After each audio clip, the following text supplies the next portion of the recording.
Bonjour, nous allons parler aujourd'hui d'un sujet chaud, un sujet d'actualité qui a su mobiliser l'intérêt du monde entier ces temps-ci. Nous allons parler du coronavirus ou du Covid-19. Donc, en vue du grand mouvement de panique enclenché ces temps-ci au Maroc après l'annonce de l'épidémie et l'annonce du gouvernement des fermetures des établissements scolaires, des suspensions des vols, etc., une grande partie de la population marocaine est entrée dans un état de psychose où les personnes avaient du mal à faire la différence entre ce qu'elles perçoivent et la réalité profonde du problème. Donc, jusqu'à présent, l'épidémie du coronavirus n'était vécue par la majorité d'entre nous Marocains que comme une idée lointaine, l'idée de un peu ça n'arrive qu'aux autres. Donc à présent, l'idée a fait son chemin vers nous et c'est devenu une réalité vécue et ressentie par nous tous. Donc aujourd'hui, outre les problèmes, les conséquences économiques et sanitaires largement développées au niveau de la presse télévisée et aussi des radios locales, nous allons essayer de parler d'un autre volet de la problématique qui est le volet psychologique, de quelques conséquences et de quelques méthodes et idées pour pouvoir se préserver. Donc le mouvement de panique observé ces temps-ci au Maroc est des plus inquiétants. Nous avons observé deux réactions différentes face à l'annonce de l'épidémie. Une indifférence totale ou bien un mouvement de panique totale ouvrant sur la dévalisation des supermarchés, des épiceries, des pharmacies, etc.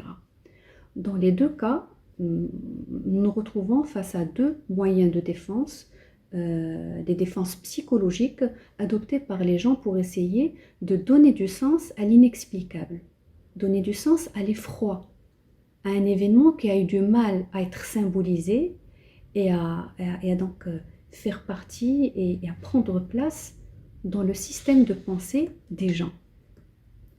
L'effroi va au-delà de la peur, au-delà de ce qu'on a, à dire ou à penser par rapport à un événement donné.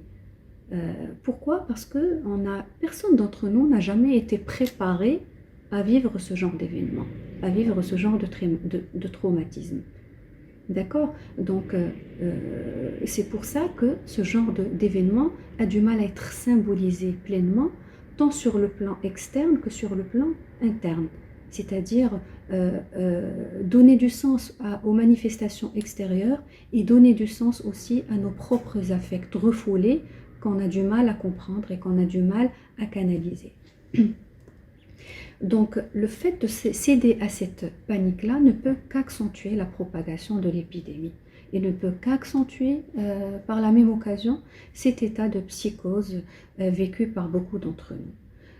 Se retrouver dans les mêmes endroits au même temps, écouter les fake news, et plus on en écoute, plus on en croit et plus on en aura de toutes les façons.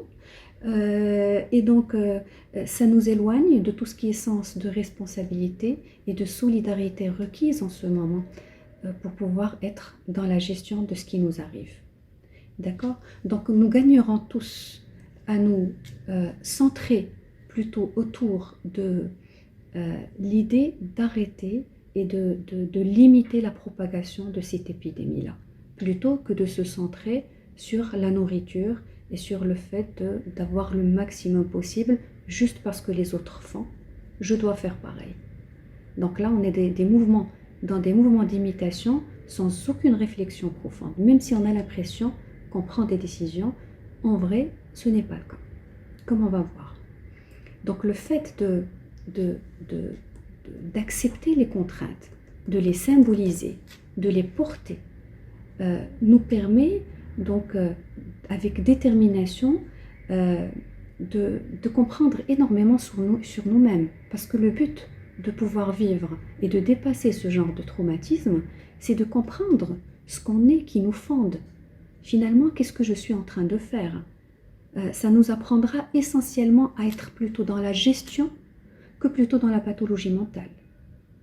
Donc, je parle de gestion parce que on a intérêt dans ce genre de situation d'être plutôt dans l'apprentissage. Parce que l'être humain n'apprend jamais à travers les expériences où tout va bien, tout est positif, tout va bien dans les meilleurs des mondes. Non, on apprend essentiellement dans des moments de douleur. Et ça, depuis tout petit. L'enfant n'apprend jamais à marcher s'il ne tombe pas plusieurs fois. Et donc l'enfant qui tombe et qui décide de ne pas se relever n'apprendra jamais et ne se relèvera jamais. D'accord? Donc on est né avec cette persévérance, on a intérêt à la préserver dans ce genre de situation. On chute, on tombe. Certes, on vit une situation de crise, mais ce sont les situations de crise qui nous forgent, qui nous font grandir, qui nous apprennent sur nous, qui nous apprennent et sur le plan émotionnel et sur le plan intellectuel. Donc être dans la gestion, c'est tout d'abord sortir de ce mouvement de masse pour pouvoir poser la question, se poser la question à soi-même, se dire arrêtons ça et posons-nous la question. Qu'est-ce qui m'est donné de vivre à travers cette situation-là? Qu'est-ce que je peux vivre de positif dans une situation aussi négative et dramatique que celle-là? Ce que je peux vivre de positif, c'est essentiellement autour de la gestion. Si je suis dans un mouvement de masse sans pour autant réfléchir, j'ai l'impression que je prends des décisions, j'ai l'impression que j'ai un libre arbitre. Mais en vrai, non. La personne qui suit le mouvement de masse ou de l'autre côté qui est dans le déni complet de la situation, donc dans les deux cas, on est dans deux extrêmes vécus comme tels parce qu'on est dans des pics d'émotions que le conscient a du mal à gérer. Le conscient, quand il a du mal à gérer des affects négatifs qui font écho à beaucoup de souffrances psychologiques, eh bien, qu'est-ce qu'on fait? On choisit inconsciemment un moyen de défense pour pouvoir un peu dépasser ce système-là. Donc, où on est dans le déni, on est dans la panique, ou voilà, ça dépend de chaque personne et de chaque structure de personnalité. Donc, essentiellement autour du refoulement. Donc, quand on est dans des pics d'émotions pareils, nous sommes dans l'incapacité, généralement, quand on ne fait pas cet exercice conscient, nous sommes dans l'incapacité de prendre des décisions.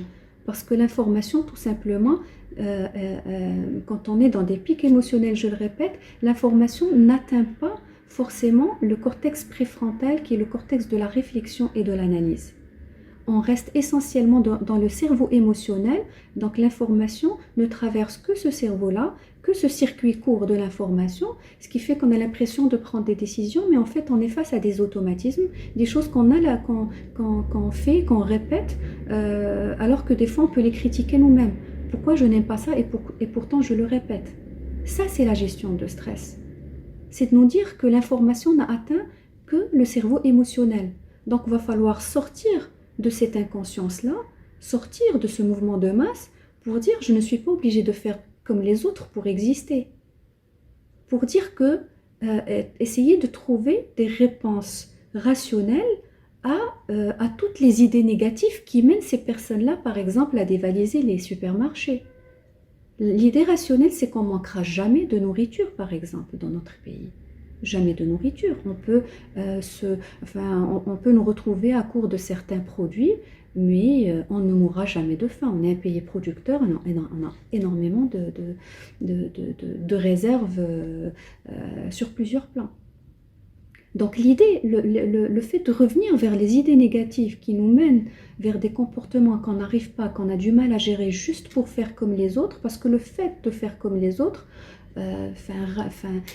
nous mène à ressentir l'affect de façon moindre, parce qu'au moins on suit le mouvement de masse. Au moins on n'est pas responsable. C'est pas nous, c'est toujours l'autre. C'est toujours plus facile de mettre la responsabilité sur le dos de l'autre. Parce que si je ne le fais pas et que j'ai des problèmes par la suite, je vais culpabiliser davantage. Et donc, je vais être plus dans la souffrance. Donc ça, c'est des mouvements inconscients, refoulés. Donc le fait de pouvoir sortir dans l'aspect conscient de la chose me permet réellement d'être dans la gestion, de porter ce processus, d'être dans l'acceptation de ce qui se passe.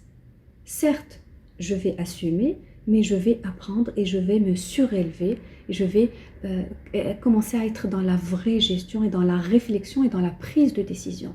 Et bien sûr, si on peut le faire dans cet événement-là, traumatique, mais on pourra le faire dans tous les autres événements de notre vie. Et Dieu sait que des frustrations, on en vit toute notre vie, ça ne s'arrêtera pas.